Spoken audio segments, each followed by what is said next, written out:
Hello, everybody. My name is Tom Brunzell, and I'm the Director of Education at Berry Street, Victoria in Australia.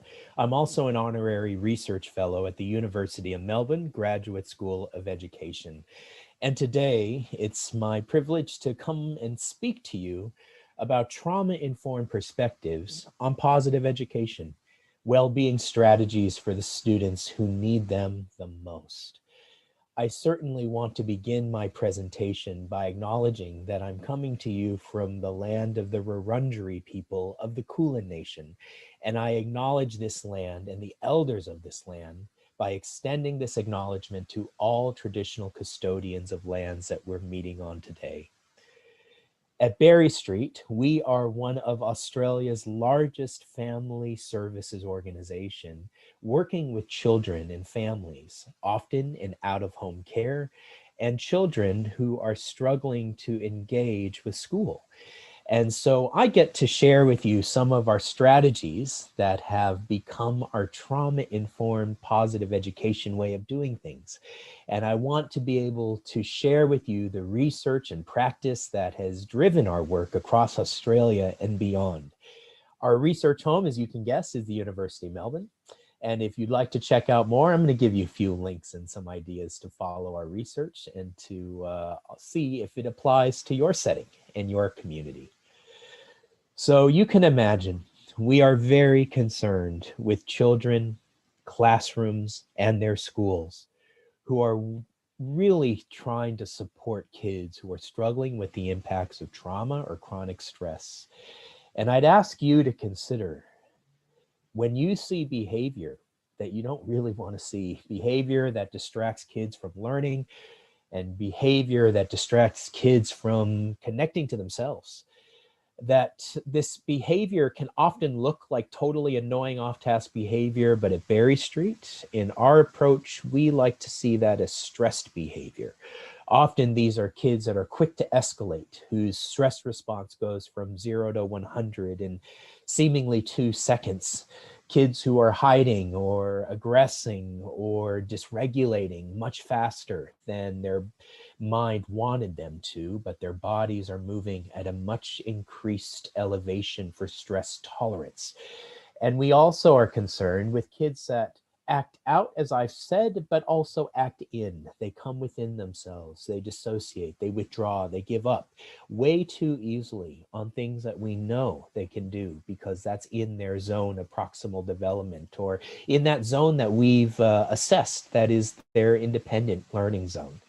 What then for kids that on the outside look like they're struggling, and on the inside they're contending with a great deal of sadness and loss and struggle and uncertainty?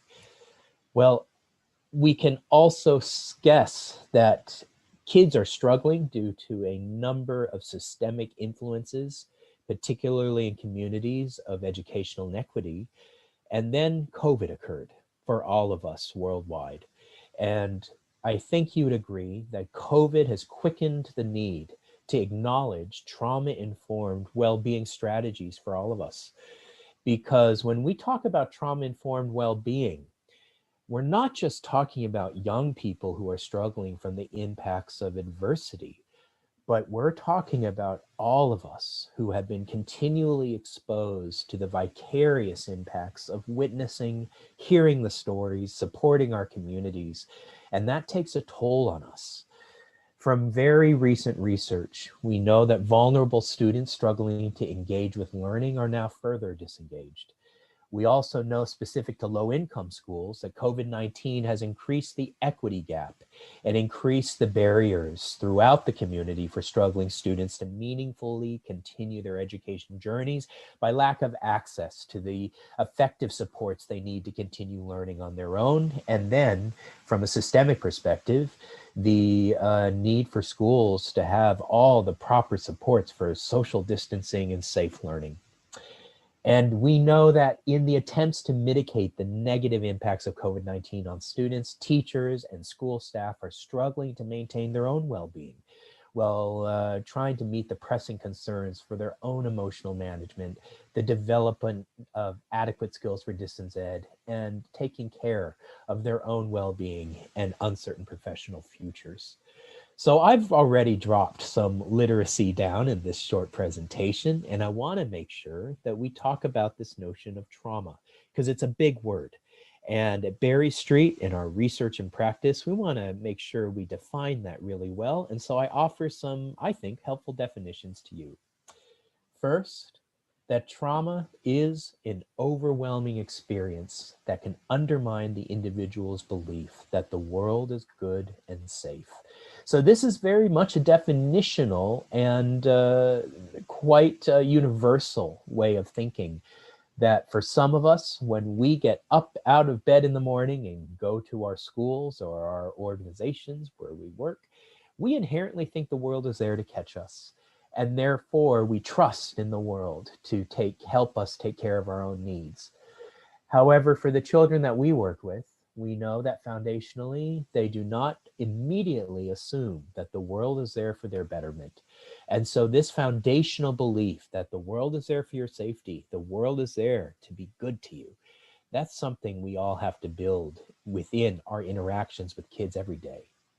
We also know that experiencing trauma, witnessing another's trauma, and learning about traumatic events or exposure to these details can lead us to have the same symptoms and presentations as directly experiencing the adversity. So again, as I just said in our mid-pandemic existence, that every single time we hear about another community struggling or somebody else in our family, that we're exposing ourselves to this detail over and over again. Thus, we all need strategies right now.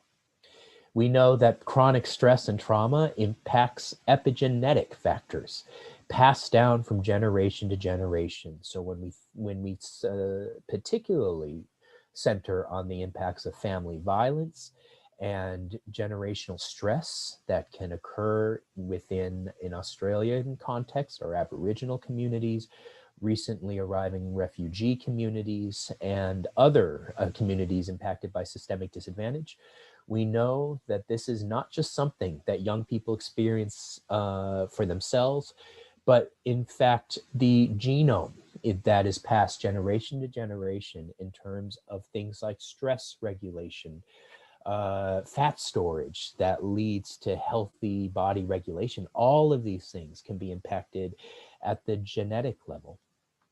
And we know neurodevelopmentally, trauma is not the event, but we like to consider it as our response to the event and the continuing effects on our stress-related physiological systems. Finally, we have to say developmental resilience is important.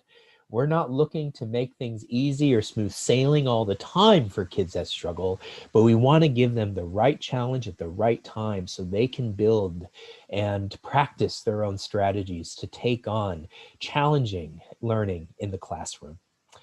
I want to drop down a number that is much bigger than we originally have been following over the last decade of the impacts of adverse childhood experiences on learning. We know that in Australia, 72% of our young people have experienced at least one adverse childhood experience pre-COVID. So this can be the loss of a loved one. It can be an illness in the family or a family separating and the children do not get care from the community or from the family supports. So to grow and to understand that they will certainly build resilience. And so we want everyone to understand that trauma and chronic stress are things that we can certainly see, but also what is unseen. And we have compared this number across other countries around the world. And unfortunately, other adversity and frequency numbers really center around this percentage. So we now understand this impacts all of us. And it would be quite naive of a teacher or a school to say, oh, well, we're educating young people in a high socioeconomic community, and therefore perhaps trauma-informed perspectives don't really apply to our community. We'd ask you to reflect and see if the next bit of information I'm sharing with you could indeed apply to you as well. We know that learning involves some stressors. We know that learning is not always easy, and maybe it shouldn't be easy because our therapists and clinicians at Berry Street love to share this little map with us. It's called our window of tolerance, and it has to do with that smooth sailing sailboat in the middle of the pictograph, our window of tolerance, our optimal arousal zone for learning, that we learn things when we're piqued, when we're challenged, when we think that we're not sure we can do something, and then we take a breath and activate strategies to stay in the game, stay with learning. And so young people, students who are successful learners, have a quite wide window of tolerance. They can handle uncertainty. They can seek support proactively when they're not sure what to do. At Berry Street, in our research, we are quite interested what happens when young people have a very narrow window of tolerance due to the impacts that I've just talked about. Some of our young people get hyper aroused. They get emotionally overwhelmed. They panic. They feel unsafe or angry. Their heart starts racing, and you can see it and hear it. You know when they're escalated. And some of our young people get hypo-aroused. They get numb. They feel peers, they feel not a lot of feelings or energy. They shut down. They feel ashamed. And so in trauma-informed practice, one of our projects is to help young people increase their window so they can understand that they're okay if they feel a little elevated or a little heightened during learning. And they can begin to learn things to manage both their heart rate and their body regulation and the strategies that they have to seek support when they need it. One of our favorite things to tell teachers and educators in our lives, please write this down if you're intrigued by this concept, is unpredictability equals risk. It's a theory from our behavior analyst friends who have said to us that we all have a need for power and empowerment, which is all about building predictability in our life. I say this as a bit of empathy to the teachers out there that are really trying to help kids self-regulate and join in creatively and collaboratively in the classroom. But their own behavior can look hyperactive, it can look escalated, it can look alarming. But for the young person, what looks maladaptive to you for the young person could feel quite adaptive to them, meaning their behavior is not risky to them because when they don't get what they want or when they're unsure of something, they escalate themselves, and that is predictable for them.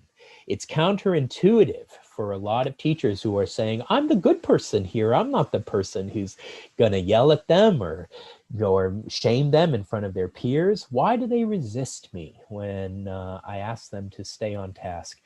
And again, young people are going to do the most predictable thing that they have done in their lives so far to maintain their sense that they are empowered in their own world. So all of this is to say, we need to build a new predictability for our young people. And if you've just started, it's for, at least in the summer, in the Southern Hemisphere, it's the beginning of the school year. And a lot of teachers are meeting their students for the first time. And if you're in the Northern Hemisphere, then you've been with your classes either electronically or in person for at least a semester. You're saying to yourself, okay, I can start to notice patterns. And those patterns are predictable. And again, our goal is to create a new predictability through safety and proactive strategies. With my colleagues at the University of Melbourne, Professor Lee Waters and Associate Professor Helen Stokes, we have scoured the worldwide literature in trauma-informed teaching to ensure that what we're talking about today is absolutely been emerging through many shoulders that have worked in trauma-informed practice before us. There are some commonalities in trauma-informed practice that I want to share with you today. That in trauma-informed practice, one of the first ports of call is not to immediately jump to the choices conversation with kids that are struggling, not immediately jumping to when not great things are happening, teachers jump to, you didn't make a better choice, I need you to make better choices, let's talk about your choices. a well-respected educator and education researcher and philosopher, L.B. Cohen, often says kids make the best choice they can. And we would add to that, kids make the best choices that their bodies allow them to. Here, the first port of call in trauma-informed practice is repairing regulatory abilities. That is instilling a classroom that prioritizes self-regulatory strategies for the body, because trauma and chronic stress is stored non-verbally in the body. So if we just sound like broken records about making better choices, then we're not intervening in the first port of call that kids can really say, I feel more present. I feel more regulated when I'm in classrooms that support me to feel more present and more regulated. So here, from the worldwide literature, we know the important work of sensory integration, self-regulation, seeing the classroom as rhythm and repetition in healthy ways, and mindfulness. All of these things can bring a sense of connection to the body. For kids that have strong regulation strategies, they have stronger relationships, and not just relationships with their peers or relationships with teachers and other educators in their life that are there to support them, but relationships with themselves. We call that self-compassion often. And so strong relationships are based on attachment and attunement principles. They require us to build emotional intelligence for both the self and others, and priming the relationship with positive emotion, play, and fun. On these two trauma-informed capacities, we believe that students have much better opportunities to build strategies for well-being based on the nomenclature of Barbara Fredrickson. The well-being strategies could be considered increasing one's psychological resources. That to use your well-being strategies or well-being literacy as really explored now by Professor Lindsay Oates at the University of Melbourne, along with many other his colleagues around the world, that increasing psychological resources are all of the well-being things I know that we are promoting and celebrating in this conference. You know, it's based on the Perma Plus model. I know a lot of you know that, the notion of building positive emotions, engagement, relationships, meaning, accomplishment, and health, that those things could not occur for the young people we've been discussing in my presentation here if we don't prioritize regulation and relationship first. We love spirals in the positive psychology literature, and we've modeled this notion that in self-reciprocating iterations, that a classroom that prioritizes these three domains, that teachers and students have some liftoff, and they have the now new possibilities of finishing things and accomplishing academic learning in ways that they hadn't previously.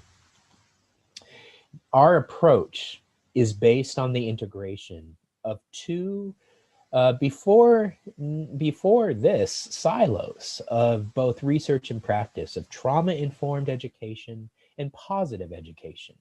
And this response is to meet the needs of a lot of teachers we were working with, saying, well, I'm interested in trauma-informed practice, and I'm also interested in positive education, well-being in schools. But it feels like these two things are not necessarily integrated, and I don't have time to learn both. And what we want to do is make sure, if you see this as a developmental approach, that this is a singular journey for schools to learn together, so they don't have to sacrifice one project for the other. My colleagues, Lee and Helen, we have published a handful of helpful articles I'd encourage you to check out. In the Australian Journal of Teacher Education, we've talked about teacher strategies. In Contemporary School Psychology, we've published the conceptual model of trauma-informed positive education, and we've continued following teachers on their journey in the Journal of School Mental Health. So I put that up there. You can certainly take screenshots and look us up. We know that to enact trauma-informed positive psychology, it's never so simple as following a list or a recipe. That in fact, teachers will say, I understand I've got to work one-on-one with the kid, but I also have to manage 25 other students at once. That it's not just as simple as me pulling one kid aside and working with them for an hour, because I have a whole bunch of other people that I have to support and help them stay on task and accomplish great things in the classroom. So when we hold trauma-informed well-being polarities in educational practice, I'd like to share that taking a systems approach to this work is helpful. And a systems approach says that it's never as simple as just diagnosing our practice and giving one solution. We have to hold polarities as we consider how to help one person and keep the whole class moving at the same time. So I'd like you to consider how, it is about meeting the needs of the individual, but also embracing the group. And that we do not want to single out individuals by teaching whole strategies to everyone in the group, knowing that we're really going to focus that follow-up with particular students so they know that it is encouraged and celebrated when they choose one of the strategies. We are constantly on the journey of developmentally appropriate, balanced by age respectful, because we're often working with 12-year-olds who have the reading level of a second grader, the emotional intelligence of someone much younger, and the street savvy capacities of someone much older. So teachers must be aware of the developmental stages that the kids are in, but also be age respectful in terms of high impact resources that will intrigue and hook kids into learning new strategies. We're constantly holding achievement balanced with well-being. And in my work, achievement is very important for kids that have not experienced a lot of success in schools. That yes, well-being is justified for its own sake as a really, really important aim collectively for us to strive for. But I want to see the visible learning that kids can say, yes, I had a goal, I met my goal, and I can set higher expectations for myself next week. We're constantly balancing the notion of capacity versus willingness. And it goes back to how I introduced that choices conversation. Are kids struggling because they are not willing to take on tougher stuff?